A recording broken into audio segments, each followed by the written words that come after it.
Yo mga guys, for today's video magbubuhat tayo ng tangke ng LPG mga guys. Sobrang bigat nito mga guys. Tinitiis ko lang dahil mahirap lang ako guys. Ayun, buhay ng isang welder.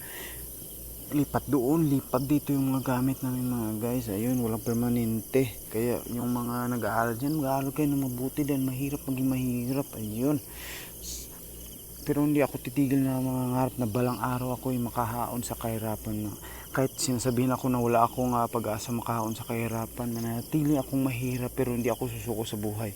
Ayun, ito yung trabaho namin mga idol, sobrang init. Ayun, sana balang araw matupad ang ating mga pangarap sa buhay. Ayun, maraming salamat sa inyong mga suporta mga idol. Ayun, tsaga-tsaga muna ako mga idol dahil malapit naman December. Ayun, maghanap tayo ng bagong trabaho nito mga idol.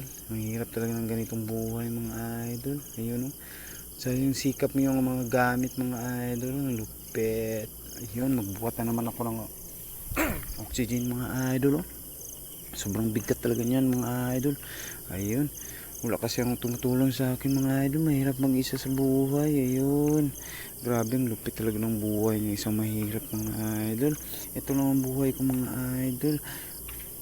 Kaya ako naging isang vlogger dahil pangarap ko makilala balang araw at makaon sa kahirapan mga idol. Ayun, simple lang ang buhay ko mga idol pero may malaki akong pangarap sa buhay.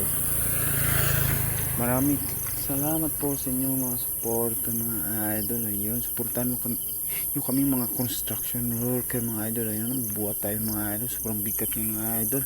Ayun, ang sikip-sikip pa ng daanan ko mga idol. Lupit talaga ng buhay mga idol. Ayun,